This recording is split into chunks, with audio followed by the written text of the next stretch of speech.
it's a real honour to actually follow Liam. And I think the reason why I say that is that Liam is sharing some real truths there that I think we're all conveniently sort of ignoring, and many of us are ignoring in real hard terms. And I think it's really important to talk about the scale of what we're talking about here.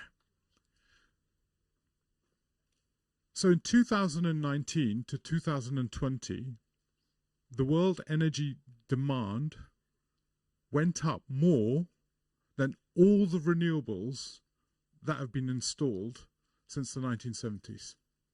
In 1 year, we had a greater increase in energy demand than all the renewables that have been installed.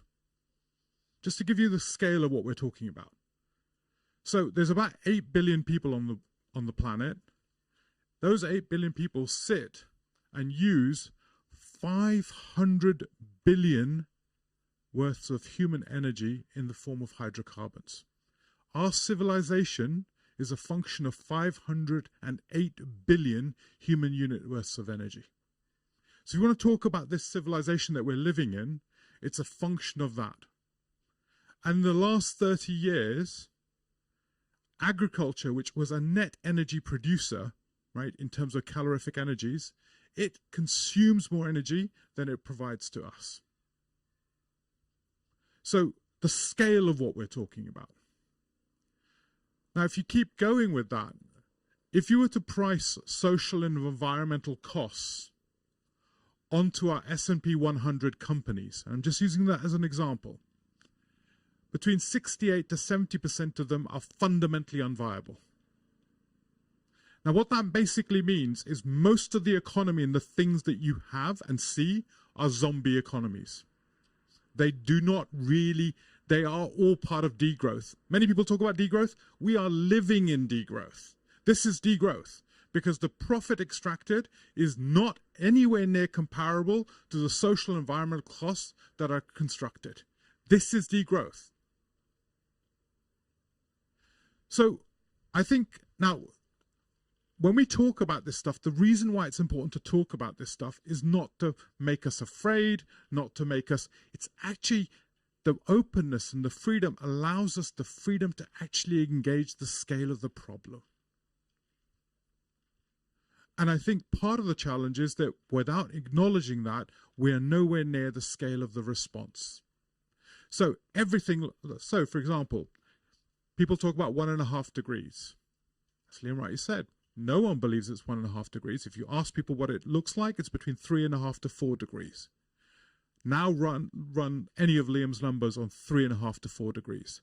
By the way, our food baskets, which are 5 major food baskets, all start to break down at about 1.5, between 1.6 and 1.7, they start to have fragility. And we're already seeing the volatility effects.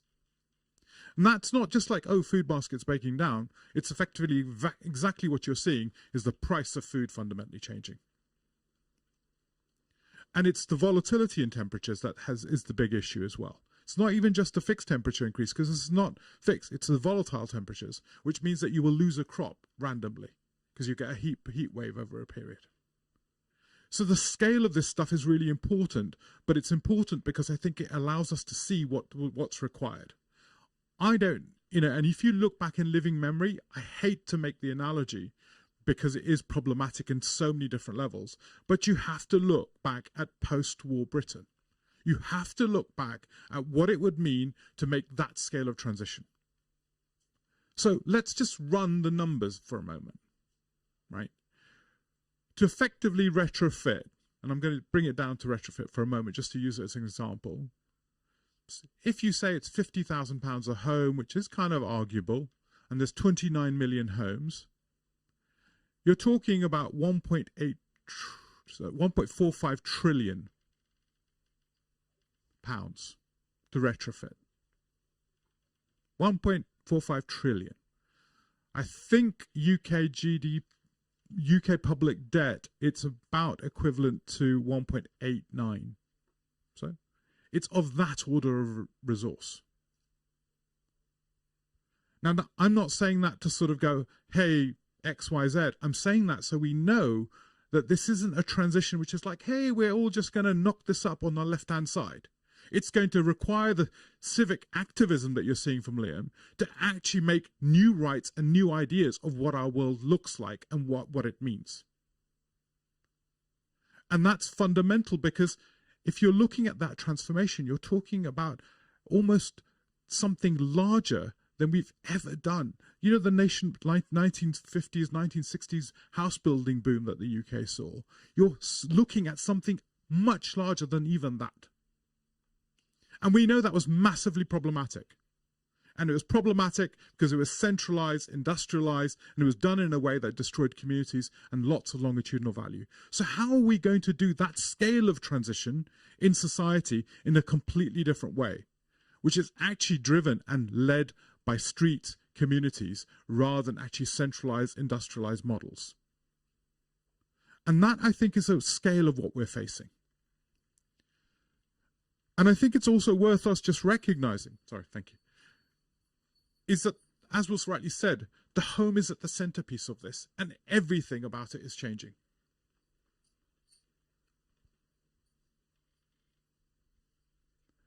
Now, when we talk about this, I think what becomes really clear is that the climate change story, and I would argue, and this is just, I'm going to drop this and I'm going to pick this up later in conversations. Climate change and CO2 is a symptom of a failure. It's not the failure itself. It's a failure of how we relate to the world, how we consume, how we externalize, and how we create externalities which are now self-terminating us. The numbers, 1.2 billion people on the move, just numbers, right? But already in Europe, you're seeing European southern cities lose population and European northern cities gain populations. That is already happening. And when you talk about deaths, they can be very exaggerated. A colleague of ours, Joost, a close friend, and passed away because he couldn't sleep at night in Madrid. It was so hot. So he got up in the morning, out of bed, got into his air-conditioned car and fell asleep in the car, and unfortunately passed away. Those deaths aren't just numbers. They're about every small thing happening all the time, everywhere. So this requires a kind of class of change that needs much more commensurate to us looking at how we build Britain again. And what is the nature of it?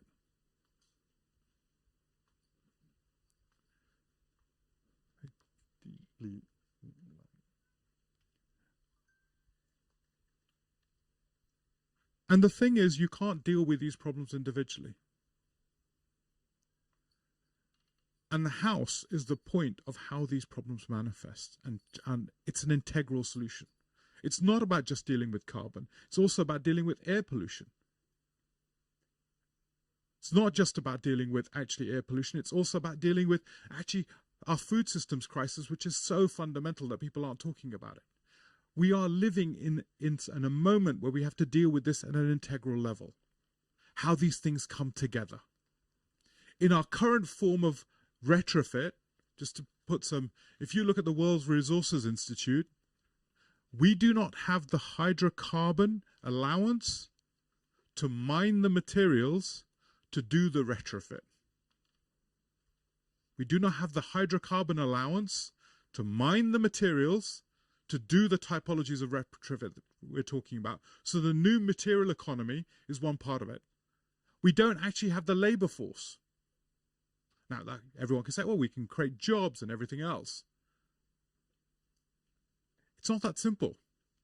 Do you want to train a whole nation to do retrofit? Is that where we want to go? What type of training do we want to build? How do we change our macroeconomics to actually build that? What is the favored move? Those are all big questions. And they're at the heart of it. Air pollution, I talked about it, and I think our friends at Centric Live will brilliantly talk about it, and I really recommend you literally read everything they do. So air pollution inside is 5 times worse than outside. You know when you get all the stats when people go, oh my God, it's really, really bad outside. Yeah, it's typically 5 times worse inside. Well, that's not just a number. It means that children actually have lower levels of performance. In schools, their cognitive performance declines. It's not like a number. If you live next to a busy road, that noise isn't just noise. Actually, probabilistically, what you're looking at is 1 to 2 years worth of lives being lost because the persistent cortisone in your bloodstream as a result of the stress of having low-level noise all the time means that actually people die early. They're more susceptible to chronic diseases. So these things are micro-violences that exist in us and around us. And CO2 isn't just a kind of outside thing. Most of the work environments that you live in and work in, most offices will end up being over 1,000 parts per million in your daily environments. Why? You don't measure it, you don't understand it, and actually the impact on you physically, our cognitive impacts, is significant. And the heat impacts are going to be so significant in any of this stuff in terms of actually us as a society to be able to operationalize, do work, make productivity in any format. So these are large-scale challenges, all the way through to our soil and the feedback tipping points that Liam was also talking about. Once you get to a certain temperature point, some of these kind of soil, the carbon sequestered in soil will start to release, and we will be into serious cycles of problems. So this is a crisis of how we live. Now that crisis is a means and a need for us to really deeply transform how we live. And it will be everything, I would argue, from energy, food, how we work, where we work, our homes, all the way through to even, I think, one of the biggest challenges is how do we make decisions as a society? One of the biggest problems that we've got is as a society, we are unable to make the decisions to the knowledges that we have. None of this information is new, none of this information is particularly far out there, but as societies, we're unable to make a decision at the speed. That means democracy needs reform. Our mechanisms of democracy are not suitable to the age of crisis.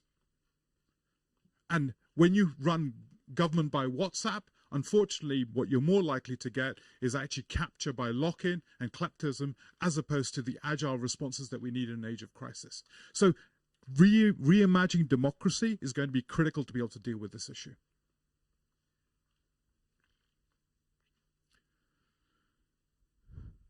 So as we start to think into this problem, and just to kind of keep going, right, on one part of this, if I can get up. This is the land geography of the US in terms of how it's used. Whoops. Let me just move myself out of the land geography of the US. I want to show this because this is how our current industrial system is organizing land and the scale of what's what. It's useful as a device to recognize cow pastures are obviously the most important thing in the US. Beef production associated to what we eat, how we eat, what we consume. This is going to change. This is going to have to change. It's either going to be changed by climate change or it's going to be changed by us intentionally building this. And this is my major, major point. Everything is going to change. And that's an invitation to cast a new future, which isn't just for us, but our kids and our kids' kids. So when people, I'm slightly over the moment where you said, you know, we've got to really get the young generation involved. It's about 3 to 4 years. It's you. There is no young generation. By the time you wait to the young generation, it's all over. It's all of us here now are materially involved. There is no bequeathing this problem to anyone else. You bequeath it, it's over. It's you.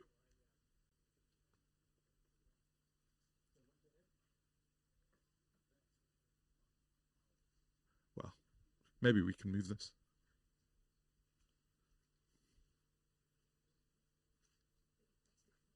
Have I? So when you start to look at the numbers, these numbers are 1.2 billion. Yeah, thank you. Are not numbers. Syria was a crisis of 2 million people. And if you look back at the history of it, it's 2 million people-ish. that sort of number. And if you look back at the history of why it happened, you would argue it's one of the first climate change mobility crises. It was actually about rural farmers who got displaced as a result of climate change effects that were emerging, who then went into urban environments, and actually that's where the conflict started to emerge, and that created a displacement of up to 2 million people plus. That's 2 million people. The numbers we're talking about are of an order of magnitude different.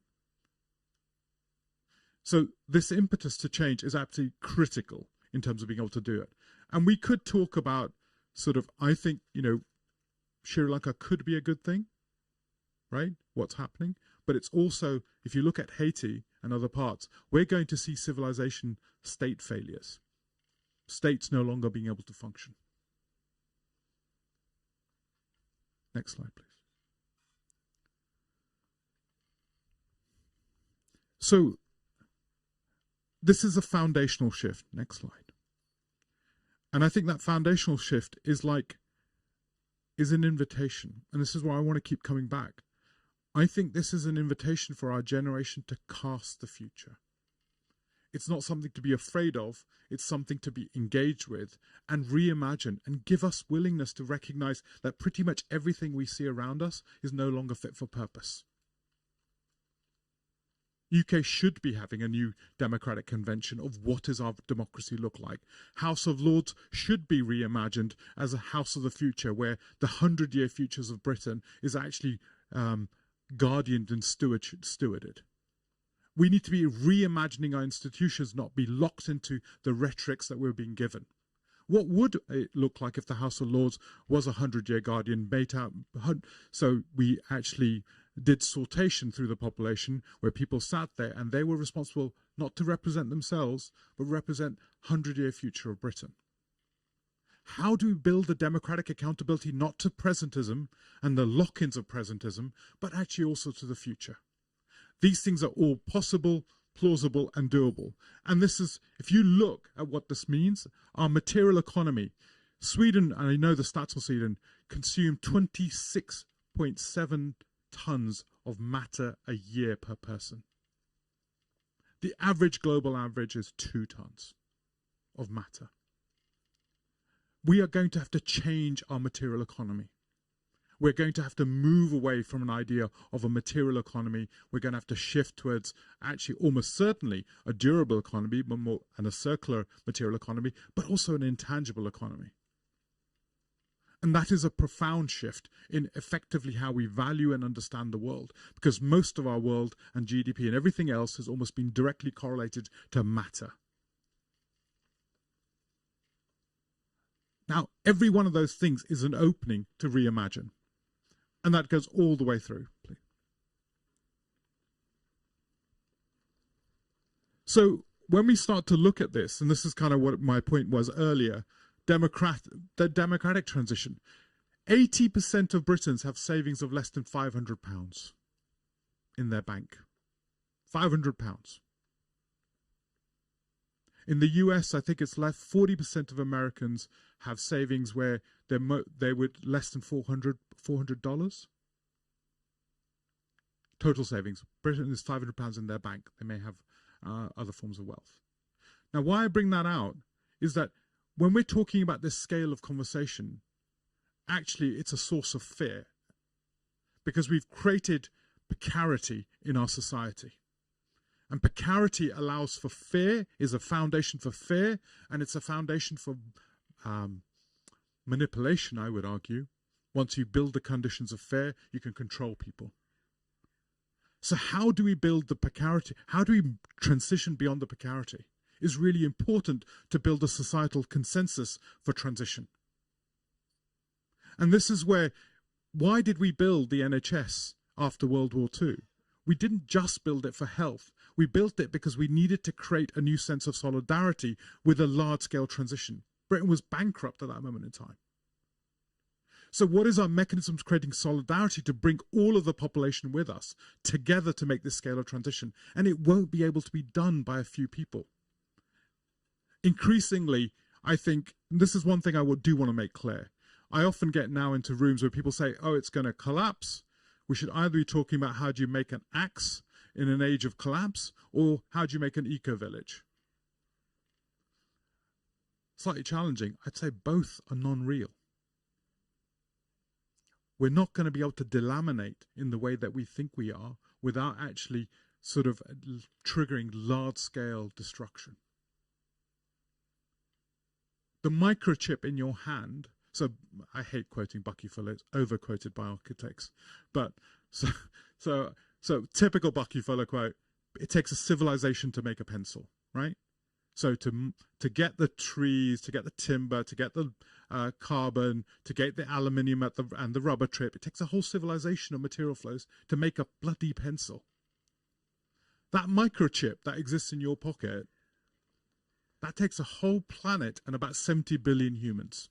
That's how many humans have lived on this planet to get to us that microchip.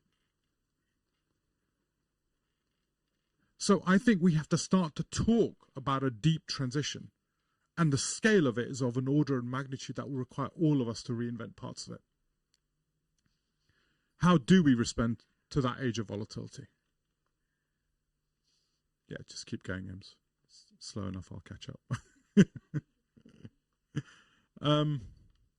And one of the things I also just wanted to add, like I often, Liam, it was that one of the real reasons it was a pleasure to listen to you is I often get into rooms and people say, oh, you can't have this conversation on the ground. Yeah, just because nobody will get this. And I was like, no, it's fucking lies. Actually, I had a really brilliant conversation in Sheffield on with neighbourhood groups. People got it because they got it intuitively. They got it emotively, embodied knowing of what this shit is. We need to have this conversation in places like this. And it isn't about scaring us. It's about emboldening us to the scale of the invitation of what it means to be you today. Because by seeing it, we can talk about it. Is it done? So being relevant. And being relevant. Oh, God, you know my slides better than me. Next slide.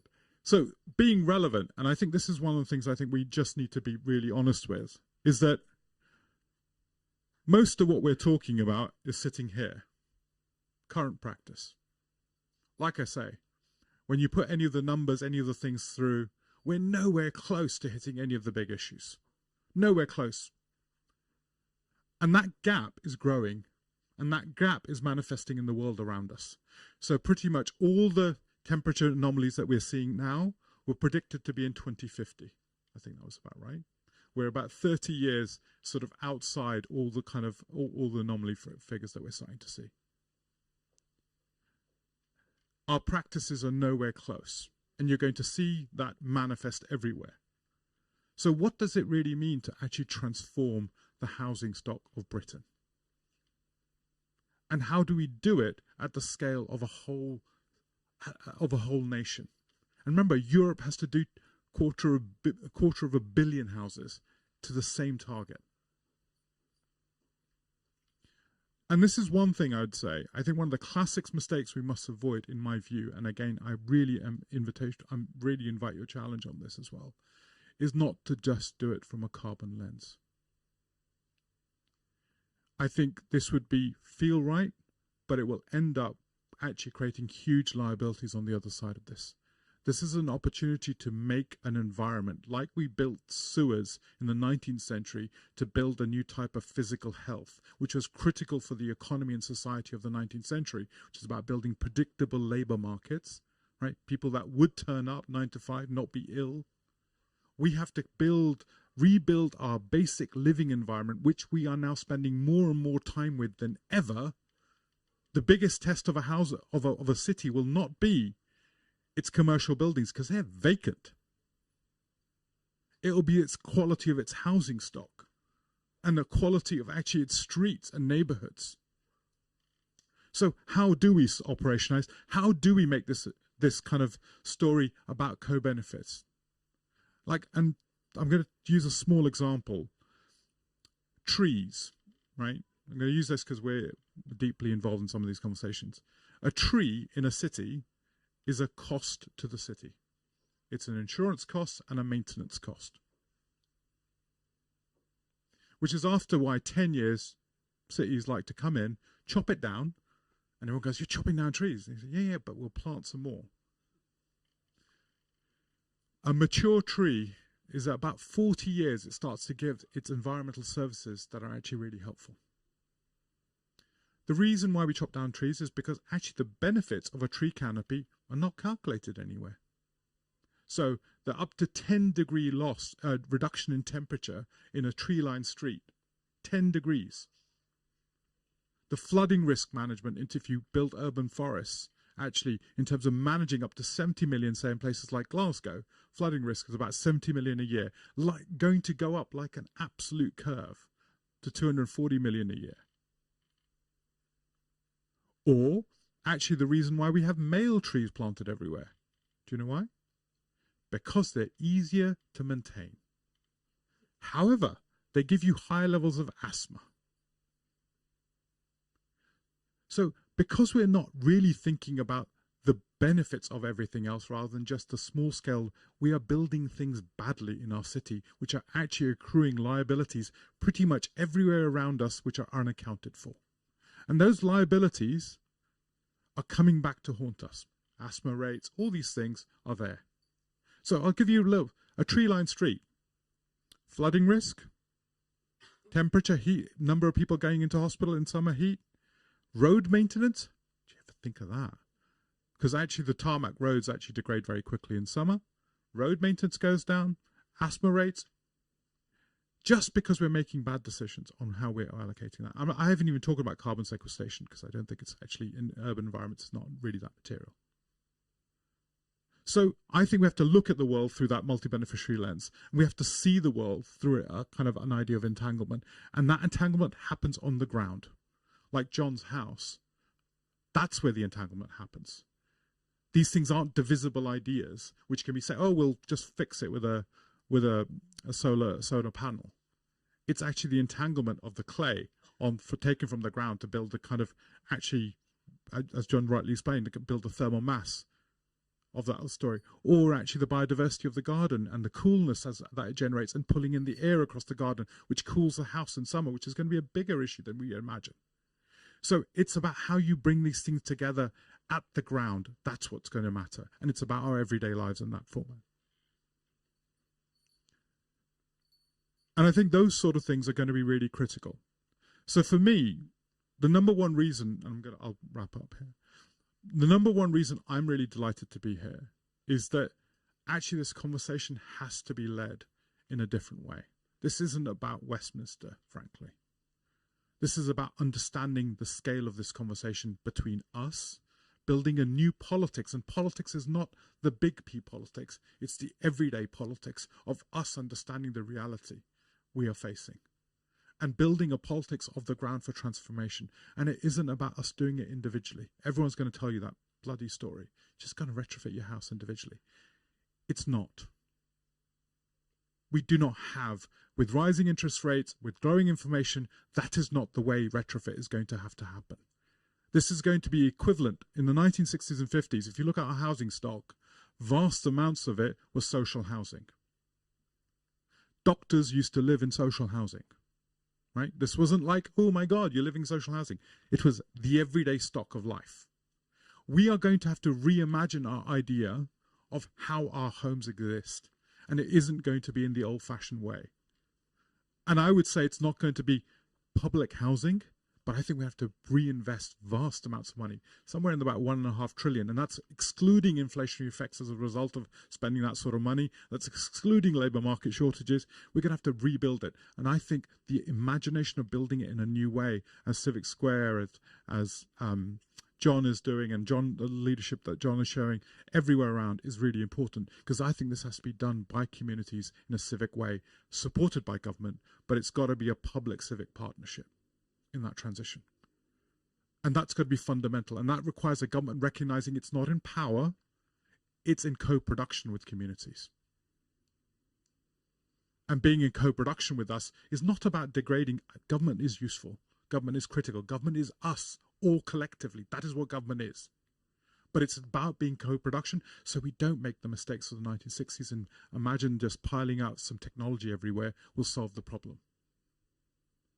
Because I think this is an opportunity to remake ourselves as a nation and remake how we exist, how we live, and how we want to breathe in the 21st century, and also rebuild our compact at a global level, our relationship with the world. Brexit broke an old relationship. Fine. Now we have to build a new relationship. Let's build it with humility in everything that Liam says. Let's build it with humility and integrity with every part of the world about how we think about our supply chains, how we relate to the world. And it won't make a difference if you're rich or poor. When there was a massive heat wave in Chicago, guess who passed away? Most people that passed away were actually relatively wealthy, isolated individuals. People with social capital had friends. They looked after each other. This is about solidarity, but not in a communist idea of solidarity. It's about being in community, a verb of being in community, as opposed to the noun of being in community. So, with that, I really appreciate your time and your attention. Thank you so much.